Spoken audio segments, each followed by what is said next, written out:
Thank you. Tonight I'm going to focus a little bit about the work we're doing at CoDesign, and the reason for that is because my brief was really to look at some of the challenges and the future of planning. And I think it's really interesting as I'm a landscape architect, but also as urban planners, as we have this sense of constantly needing to reevaluate and redefine what our profession is. And my friends who are accountants and engineers don't feel the same need to constantly be reevaluating who they are and what they do. But in many ways, I think that's what makes planning and design so exciting, is that you can, for each generation, define what those things mean. So what we're doing at CoDesign, we're a social enterprise. We work across disciplines with architecture, landscape architecture and urban planning. And we're about connecting communities who are facing some sort of disadvantage with professional services to transform neighbourhood design and come up with really different ways of working together. But the reason that I'm here tonight is in fact not because of CoDesign, but because of someone that I met far from here in a slum in Cambodia nearly 10 years ago. Her name was Shrenyat. I was in Cambodia at the time teaching English, and she came to my class very constantly every day. And I was so struck by her at this time. We were both the same age. I was 19, so was she, but she had 2 children already and was living here in the Buang Kak slum, which is in central Phnom Penh. It's unfortunately that this area is actually currently not there, but this was her home. And what struck me about her was not so much the circumstance that she came from, but that despite that circumstance, she had this incredible passion and desire to learn English, to change her life. And I thought, being the same age, if she's making that much of the resources that she's been given, then what was I going to do with mine? And I knew right there and then that it wasn't going to be English teaching. I'm possibly the world's worst English teacher. But I was really committed from that time to seek social action. And that led me to a really interesting, intersection of what design and community development might look like. And one of the really interesting things, I think, if you've come through university in planning and landscape, is you really do, I think, have the opportunity to be very creative in the study of those professions and come up with all kinds of amazing ideas. And I really enjoyed that experience, only to find, as many people do, that creativity becomes a cubicle. And from my cubicle in Melbourne, from a firm not here, so that's okay, I was working on a project in India. This was an IT park that was going to affect over 10,000 people. And I was so struck that as a 23-year-old graduate, I could be sitting at my cubicle in Melbourne, drawing a line on a page this way or that way that was actually going to affect the way 10,000 people use this space. I'd never been to India. I'd never been to Gurugong. I didn't really know that much about IT parks. And I thought, how could I possibly design something that was sensitive, that was responsive and meaningful for these people? And I thought there really must be a better way. And I was really lucky to, following that, have an opportunity to work for several years in Southeast Asia, working with a whole bunch of different organisations who were looking at different ways of applying design. These were local architects and urban planners, environmental managers, who were working in a not-profit sector. So they were working on slum resettlement, on slum upgrading, projects that I'd never come across in Australia, but they were using really interesting ways of working with people. And one example of that, if we go here, this is the Ruray slum. It's just on the northern banks of the Mekong River in Phnom Penh. It's a really interesting place because it's a slum that's been there for over 20 years. So in Australia, that would actually give them squatters' rights, but not so, unfortunately, in Phnom Penh. But I met there a community leader, and his name is Sopiak. And he's also been someone who I've found incredibly inspiring. So he was teaching English to all the children in his community. He came from quite a difficult background himself. He'd lived under the Pol Pot regime in Phnom Penh. He'd been living outside the city for a long time, and he'd come back. And he was teaching English to all these children in his community in this house, which you can see is no more than a shack behind him. And with the organisation I was working with, we thought, well, we'll build a school. What an obvious thing for this, leader who's got a great vision for teaching children. But he said to me quite directly, Lucinda, we don't need a school. The problem is the flooding.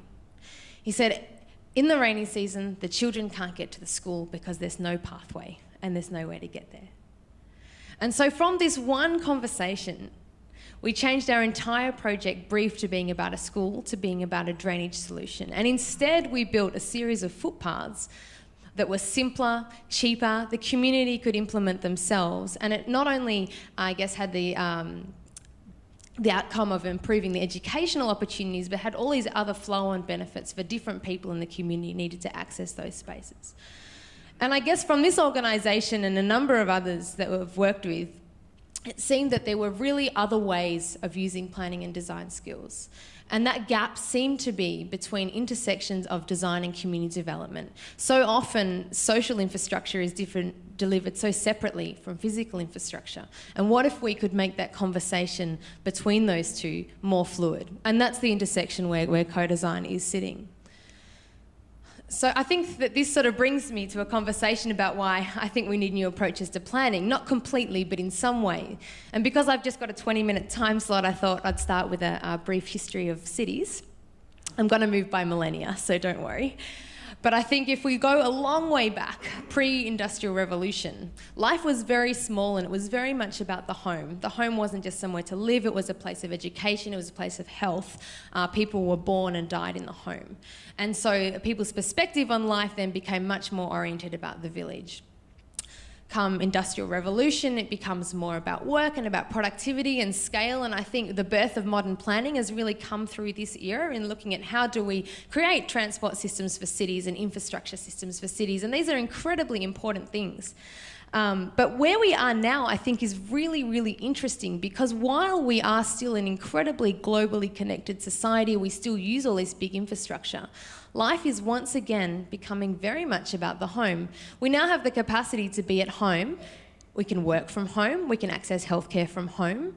I know a lot of people who are now running home businesses, and I think this has a huge impact for the way that we plan cities, because no longer are we simply in transit from one place to another as we may have been in sort of an industrial type city, but we're in a place now where we're very local, but we're also incredibly global at the same time. But that said, we've still got a long way to go. I think planning has come a long way. It's delivered a lot of things, but there are still a number of challenges. If we look at how we are in Australia, over 1 million Australians face deep social exclusion, facing issues of mental health, physical health. This is a really serious problem that affects 1 in 20 people. It's not sort of an isolated event. And the way that we plan and design cities has a huge connection to those kinds of statistics. This is Sophie. She's a girl that we worked with in Frankston. She's been through a whole lot of challenges with mental illness herself, but because she lives in Frankston, she has a 63% chance opportunity to have access to what you might call a high quality urban environment, compared to someone who lives in Boroondara who would have a 92% chance. So because we're living in a democracy, this becomes quite a big issue, that while we have in Melbourne one of the most livable cities in the world, we still have issues of inequity that we need to address. And I think this is one of the primary challenges of where planning is now and what it can do. So when we think about that, the first thing that comes to my mind is best practice, and that's a word that we throw around a lot. So without wanting to make this a discussion, just turn to the person next to you and just try and think of a city in the world that you think represents best practice.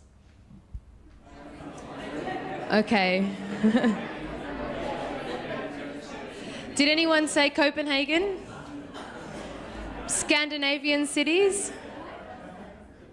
Did anyone say Nairobi? The inspiration for a lot of our work at CoDesign comes from places like this. This is Kibera. It's one of the largest slums in the world. I'm not saying that this is the most livable place, but I think there is so much that we can learn from environments like this. This is a city of 2 million people that was built without land and without money. And I think if we look at the resilience of people who live there, there's a lot that we can learn about the way that we build and deliver infrastructure in Australia.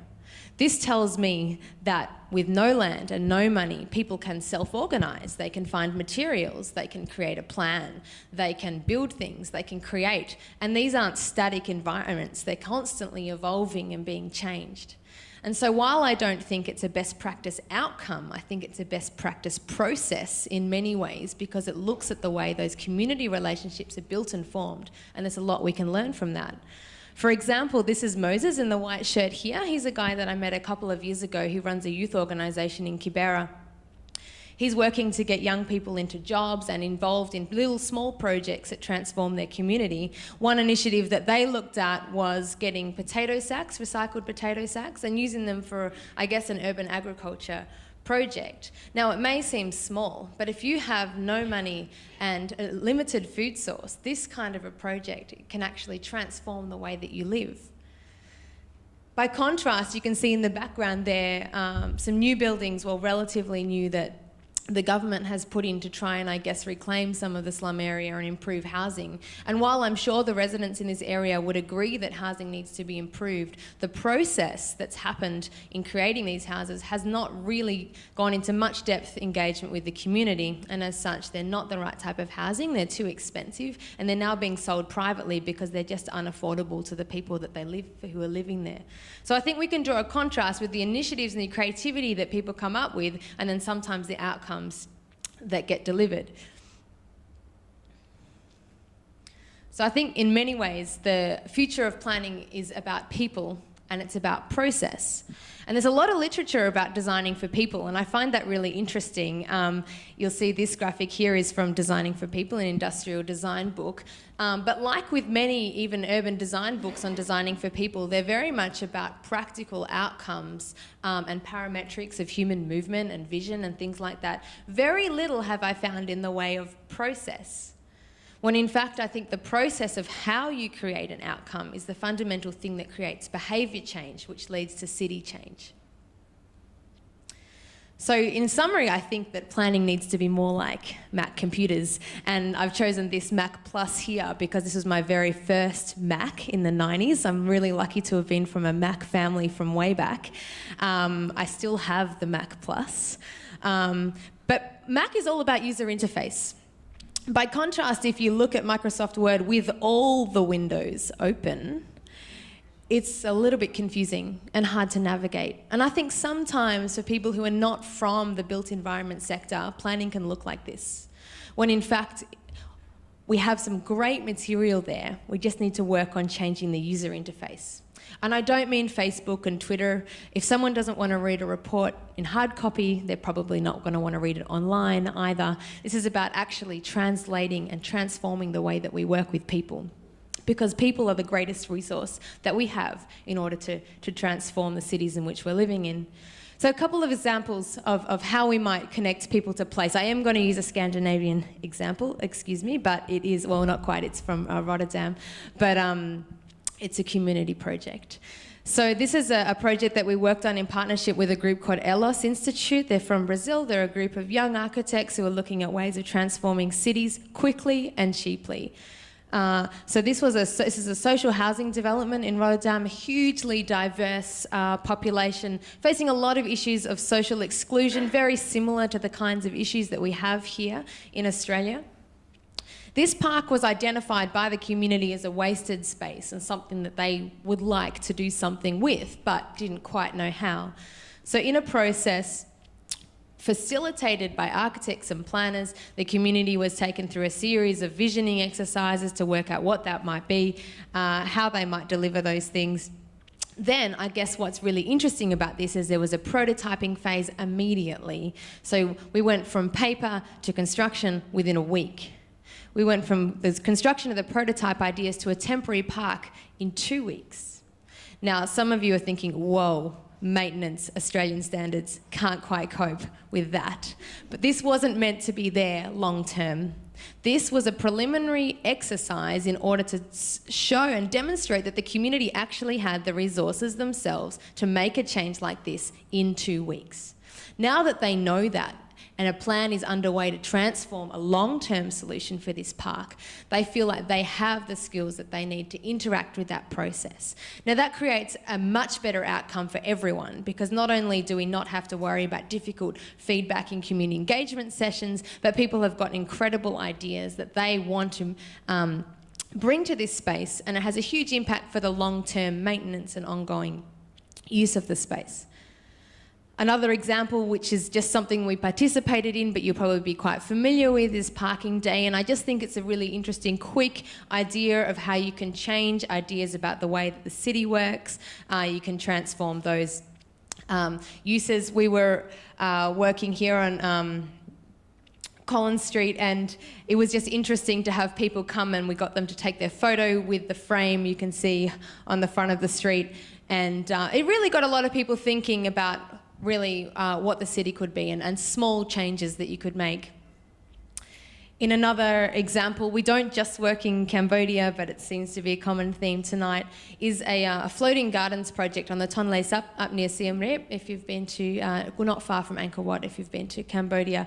Now, this is an incredibly interesting community. They're living there completely in a floating environment. They sleep there, they go to school on floating islands, they grow their food in floating pontoons. And the challenge of this project was that the pontoons that are used for food are made from the same materials as for housing and other buildings, which means that if money is tight, you take down the pontoons for your vegetables, you use it for your house, and just live off fish. So it becomes a nutrition issue, and then this cycle repeats. So our group was not there to provide solutions, but a process to help the community think laterally about how they might transform the way that they built those planters. And it was a really interesting process. I actually wasn't there, but I hear that everything's made from bamboo. The first impression of the community was, well, you're foreigners, where's the bamboo? And it was really by working with a bunch of local professionals as well from Phnom Penh that we went through a prototyping initiative, and the outcome was a floating raft that cost about $30. Now, families currently build those pontoons for about $250, which when you only earn under $100 a month is a huge, huge cost saving. And the interesting thing here was that the communities and the families came up with those ideas themselves, but they needed some professional input to facilitate that idea into an outcome. And just one last example, working with school students in Seaford. There's an environmental wetland right next to their school, which they'd always been told they could never go into, and now they had an opportunity to go there because they wanted to build an outdoor classroom that would teach a whole lot of environmental values to the students. Now, primary school students come up with the most incredible ideas. We got them doing mapping exercises and walking through different areas, and it was really interesting that they, the different and I guess lateral ideas that they came up with, we then got them working in teams to sort of design different parts of the classroom, and now their design is being built by the school parents group. So a very small design intervention led to quite a large change. And I guess that these projects, while small, the reason that I wanted to share them tonight is that I think that this idea of having faster approaches, cheaper approaches that may be temporary but build social impact and social relationships, I think will actually transform the way that we build the cities. This isn't about building a regional rail link. It's not about building high-speed rail. We know that all these infrastructure projects are necessary, but within neighbourhoods, there is an amazing capacity and creativity of people to create change themselves if given the opportunity. This upcoming project is very interesting in Karawara in Perth. It's a park. It's got an incredibly diverse demographic, high Indigenous population, high elderly population, high percentage of public housing, and more recently middle income earners. There's a number of challenges with safety in this park. And we're going to apply to this the same process as in Rotterdam, in that it's going to be looking at prototyping actual solutions on the spot. So it's not about preparing a master plan together, it's about doing practical action together to build change. Now, I wanted to say just a quick note about our volunteers, but without the sound there. But the way that CoDesign works is that we do have a small core team that's supported by now over 500 volunteers, because we understand that there's a lot of challenges in this work, and it takes time. It takes a lot of time to sit with people, to talk with people, to understand the way that they work. And some of the experiences of the volunteers have been incredibly positive, and that it's made a huge difference to the way that they see their day job or their cubicle or the way that they work. It's made a huge difference to the way that they perceive the change that they as an individual can make in the city. And so I guess by way of closing tonight, I think that we are in an immensely challenging but also powerful position as landscape architects, urban designers and planners to really work with people locally to transform those environments into more livable, thriving places. Thanks very much.